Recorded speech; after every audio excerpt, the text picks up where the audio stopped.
you're going to be able to do almost anything you can imagine. Get together with friends and family, work, learn, play, shop, create, as well as entirely new categories that don't really fit how we think about computers or phones today.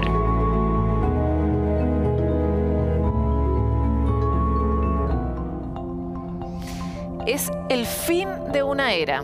Facebook, o Meta, como se llamará ahora, vive sus momentos más complejos en sus más de 17 años de historia. Frances Haugen, el exfuncionario y quien reveló los denominados Facebook Papers, aseguró que la compañía sería más fuerte si el fundador Mark Zuckerberg renunciara como CEO.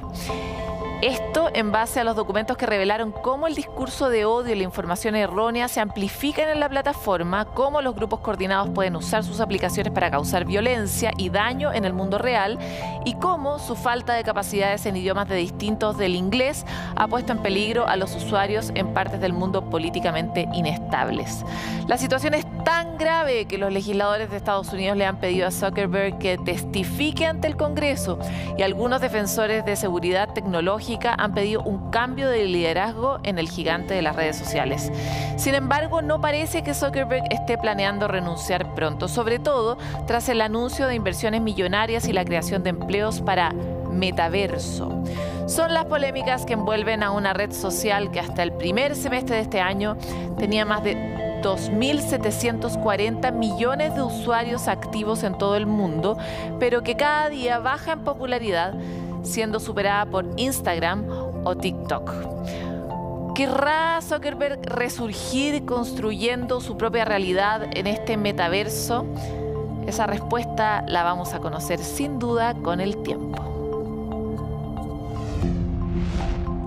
Más de 100 huevos y esqueletos de dinosaurios fueron encontrados en la Patagonia Argentina. El hallazgo, que no tiene precedentes, permitió determinar que los Mosaurus vivían en manada y tenían un sofisticado sistema de protección hace ya más de 190 millones de años. Los detalles los trae la nota de María Paz Ortiz.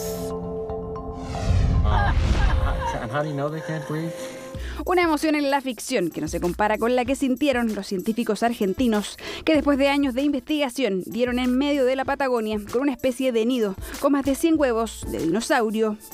Se encuentra estos restos de una colonia reproductiva, un lugar en donde los individuos de una manada se congregaban para reproducirse. Hay restos de varios nidos. Diego lideró el fascinante estudio. Su norte fue un hallazgo previo.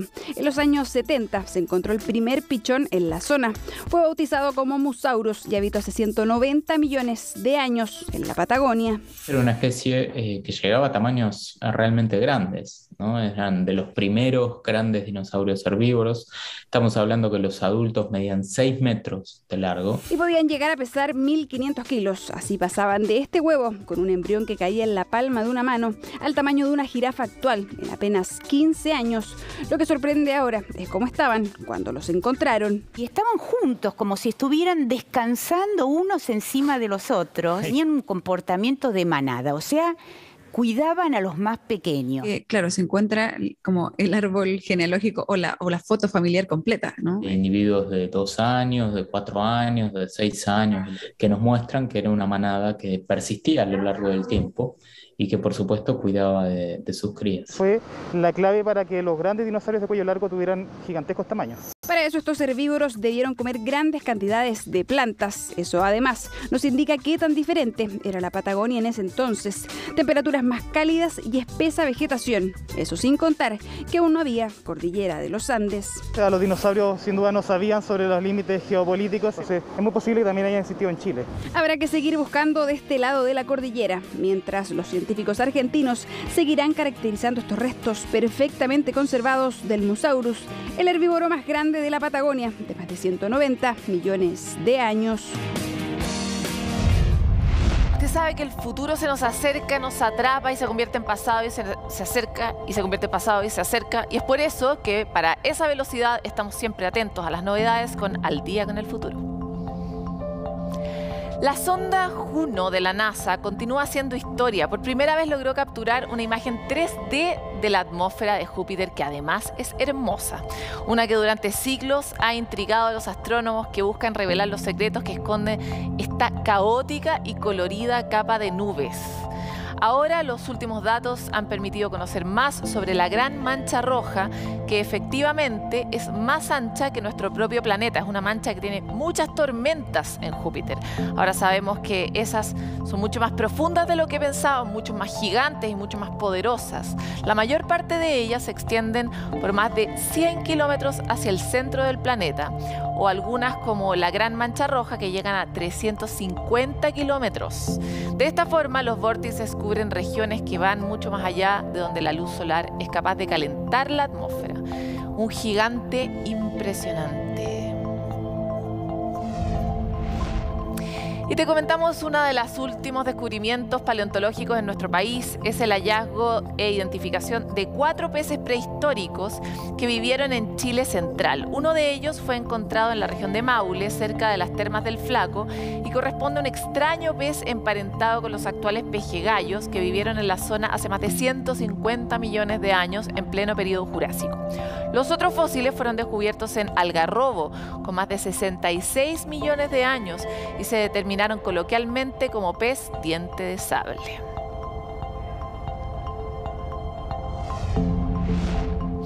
Llorar es un acto muy humano, para unos como yo más común que para otros. ¿Pero por qué lo hacemos? Magdalena Mané Fuenzalida nos explica todo en la siguiente cápsula. ¿Por qué lloramos? Puede ser por un corazón roto, una película o hasta por haberse pegado en el dedo chico del pie. Pero, ¿por qué nuestro cuerpo reacciona de esa forma? Estudios lo explican como un desahogo corporal. De hecho, al llorar liberamos toxinas de nuestro cuerpo.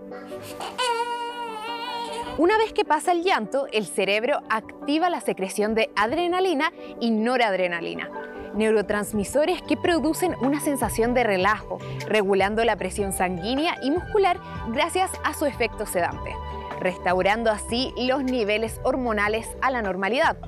Es por eso que dicen que una vez que llores te sentirás mejor. Los motivos aún son objetos de estudio. Independiente de ellos, es un acto natural de la pena que te puede revitalizar de una forma totalmente natural.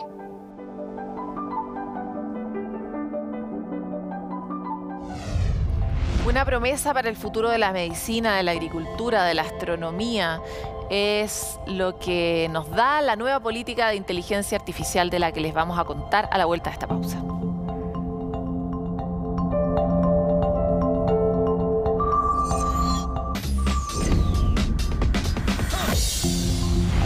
Y ya podemos conversar un poco con Demian Arancibia, que es el jefe del equipo de futuro del Ministerio de Ciencia, Tecnología, Conocimiento e Innovación, con que queremos profundizar sobre esta recién lanzada política de inteligencia artificial. Demian, desde allá al hemisferio norte, ¿cómo estás? Hola Paloma, un gusto estar contigo. Nos costó, pero lo logramos porque es tan importante esta conversación. Lo primero que se preguntará el público, nuestra audiencia y por supuesto nosotros es ¿por qué necesitamos una política de inteligencia artificial? Bueno, hace un par de años cuando comenzamos trabajando en esto, vimos que la inteligencia artificial es una tecnología que está involucrada en casi todo lo que hacemos en el día a día. Y yo creo que lo importante de tener una política como país o una estrategia es que nos podemos preguntar ¿para qué queremos involucrar esta tecnología en nuestras vidas? Y tener respuestas a eso como país. Ahora, para nosotros es fácil porque la tecnología está muy imbrincada en nuestra cotidianidad, ¿verdad? Tenemos motores de inteligencia artificial operando en nuestros celulares, operando en nuestros televisores, ¿verdad? Aprendiendo mucho de nosotros. ¿Qué tenemos que potenciar o qué vamos a potenciar a través de esta política y qué vamos a cuidar?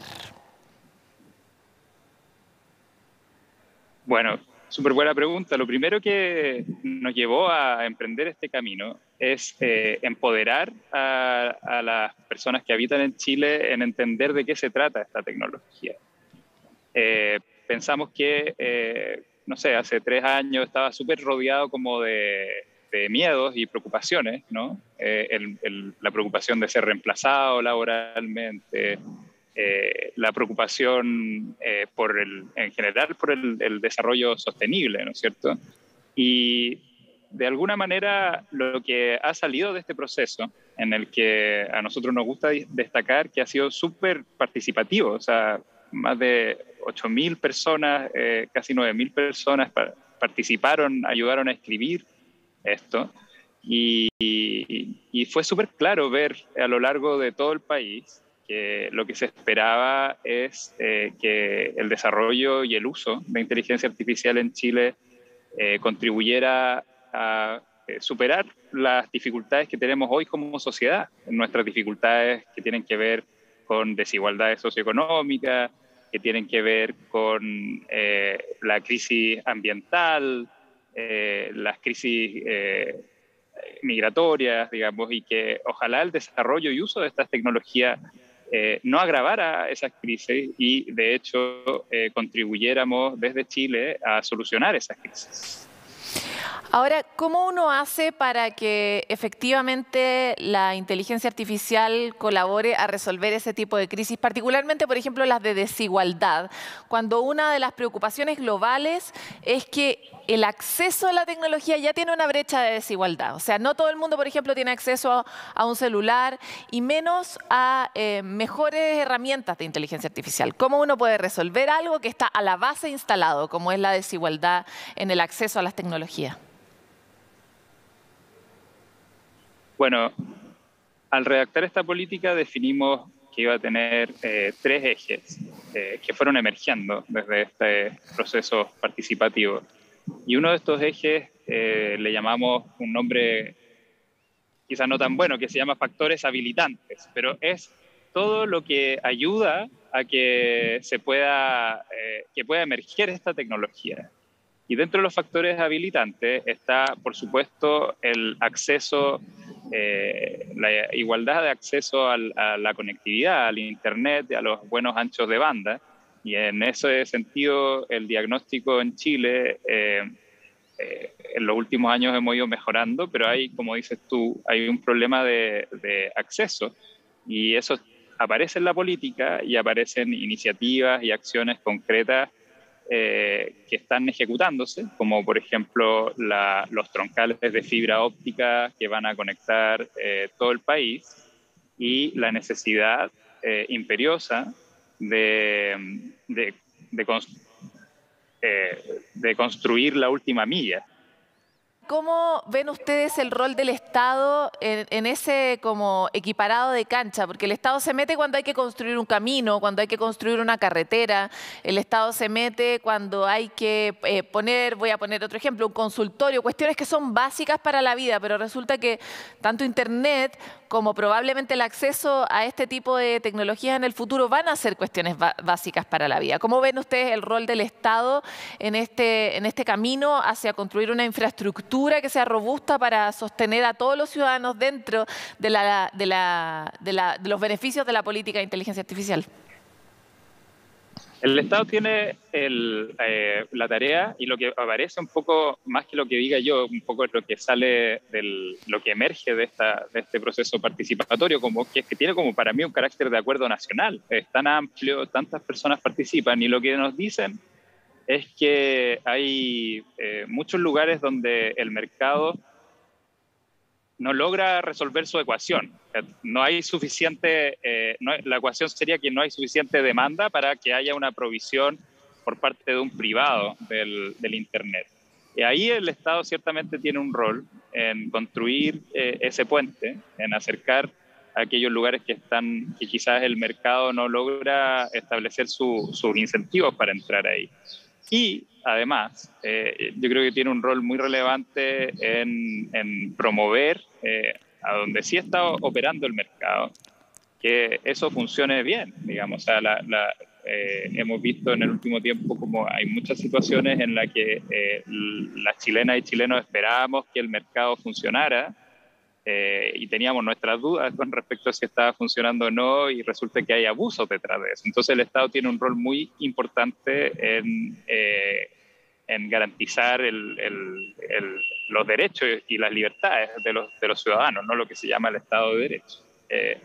No es mi tema porque no soy abogado, pero ciertamente eso aparece también en la política, la necesidad de tener buena regulación que contribuya finalmente al tema de conectividad, a los temas de desarrollo de talento en estas materias, o sea, que las personas puedan educarse y aprender a ocupar estas cosas bien, pero también los temas que tienen que ver con los datos personales, o sea, el derecho a la privacidad que tenemos las personas que habitamos en Chile, que eso se respete, por ejemplo. Bueno, para allá iba mi siguiente pregunta, porque los chilenos estamos acostumbrados a que nuestros datos, francamente, se los pasee todo el mundo por todas partes. De hecho, nos llaman por teléfono permanentemente porque nuestras bases de datos, por alguna razón misteriosa, salen quién sabe de dónde, llegan quién sabe a dónde, y nos acosan por teléfono para ofrecernos distintos productos, ¿verdad? ¿Qué es lo que va a resguardar la política en términos de la privacidad de datos y cómo se puede cuidar algo que hasta ahora no hemos podido cuidar bien? No sé si uno puede retroceder en ese sentido. ¿Qué han mirado ustedes en esa materia? Lo que vimos recorriendo Chile y conversando estos temas es que las personas, por supuesto, que repugnan que su privacidad sea suspendida, ¿no es cierto? Es un derecho a la privacidad. Y bueno, un poco lo que ha pasado en Chile es que, claro, uno casi que no puede caminar 2 cuadras sin que te pidan el RUT para hacer algo, ¿no es cierto? Y eso es súper grave, ¿no es cierto?